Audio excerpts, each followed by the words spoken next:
بسم اللہ الرحمن الرحیم۔ امام محمد باقر علیہ السلام نے ارشاد فرمایا، یقیناً ہماری حدیثیں دلوں کو زندہ کر دیتی ہیں۔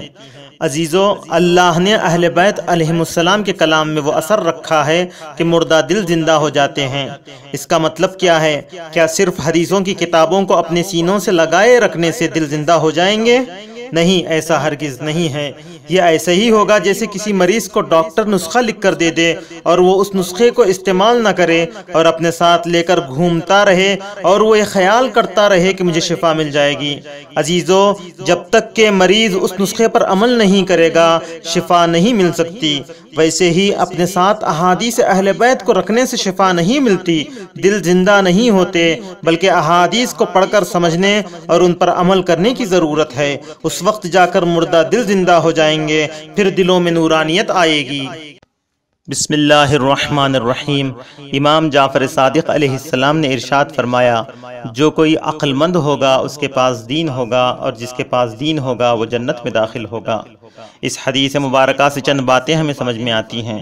پہلی بات یہ کہ عقل کا دین سے بہت ہی گہرا رابطہ پایا جاتا ہے کہ اگر کسی کے پاس عقل ہے تو اس کے پاس دین بھی موجود ہے۔ دوسری بات یہ کہ کسی کے پاس عقل مندی بھی ہے، دین بھی ہے، تو وہ جنت میں بھی داخل ہو جائے گا۔ تیسری بات یہ کہ دین سے بے عقلی کا کوئی رابطہ نہیں ہے۔ جو عقل کہتی ہے وہی دین کہتا ہے، جو دین کہتا ہے وہی عقل بھی کہتی ہے۔ لہذا خود ساختہ عقل میں نہ آنے والی باتوں کو دین سے نہ جوڑنا۔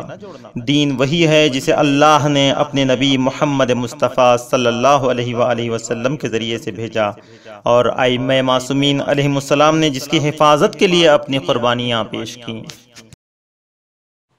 بسم اللہ الرحمن الرحیم۔ راوی نے امام جعفر صادق علیہ السلام کی خدمت میں آ کر کسی ایک شخص کی عبادت، دینداری اور فضیلت وغیرہ کو بیان کرنا شروع کیا کہ مولا فلاں شخص بہت بڑا عابد ہے، بہت بڑا دیندار ہے، بہت ہی بڑا بافضیلت شخص ہے۔ امام علیہ السلام نے پوچھا، اس کی عقل کیسی ہے؟ راوی نے جواب دیا، مولا میں نہیں جانتا۔ امام علیہ السلام نے فرمایا، یقیناً انسان کو جو اجر و ثواب دیا جائے گا وہ اس کے عقل کے مقدار کے اعتبار سے دیا جائے گا۔ عزیزو، گویا امام علیہ السلام یہ سمجھانا چاہتے ہیں کہ کوئی کتنا ہی زیادہ عبادت گزار ہی کیوں نہ ہو، کوئی ظاہری طور پر کتنا ہی بڑا دیندار ہی کیوں نہ ہو، لوگ اسے کتنا ہی بڑا بافضیلت جانتے ہوں، اگر عقل مندی نہ ہو تو وہ بافضیلت نہیں کہلائے گا، اس لیے کہ عبادت اور دینداری کا معیار عقل مندی ہے۔ عزیزو، عقل میں صلاحیت کا موجود نہ ہونا اور ہے، عقل کو استعمال نہ کرنا اور ہے۔ بسم اللہ الرحمن الرحیم۔ امام محمد باقر علیہ السلام نے ارشاد فرمایا، اللہ قیامت کے دن اپنے بندوں سے جتنی عقل انہیں دنیا میں دی گئی تھی اس اعتبار سے ان کا حساب و کتاب کرے گا۔ عزیزو، اس سلسلے احادیث میں عقل کے سلسلے میں دو باتیں سمجھ میں آ رہی ہیں۔ پہلی بات، عقل کی وہ مقدار ہے جسے اللہ نے اپنے بندوں کو عنایت کیا، کسی کو زیادہ عنایت کیا تو کسی کو کم۔ جس کو جتنی عقل دی گئی اس کو اس اعتبار سے سوال کیا جائے گا۔ دوسری بات، عقل کا استعمال ہے، دیے گئے عقل کا صحیح استعمال کیا گیا یا نہیں، اللہ کے راستے میں استعمال کیا یا نہیں، حق و باطل کو سمجھ کر حق کی پیروی کرتا تھا یا نہیں، معاشرے میں فسادات سے دور رہ کر اصلاح کرنے کی کوشش کرتا تھا یا نہیں۔ اگر دی گئی عقل کی مقدار کے اعتبار سے عقل کا صحیح استعمال کرتا تھا تو کامیابی اس کے قدم چومتی ہوئی نظر آئے گی، ورنہ دنیا و آخرت کے گھاٹے کے علاوہ کچھ نہیں ملنے والا۔ بسم اللہ الرحمن الرحیم۔ راوی نے امام جعفر صادق علیہ السلام سے سوال کیا کہ مولا عقل کسے کہتے ہیں؟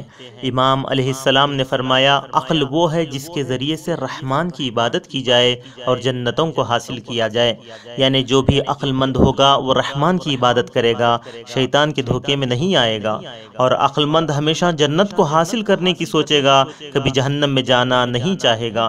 راوی نے سوال کیا، مولا پھر حاکم شام کے پاس جو تھا وہ کیا تھا؟ امام نے جواب دیا، وہ نکرہ تھا، وہ شیطنت تھی۔ نکرہ کہتے ہیں مکاری، دھوکہ اور فریب کاری کو۔ پھر امام علیہ السلام نے فرمایا، یہ مکاری عقل سے شباہت رکھتی ہے مگر عقل نہیں ہے۔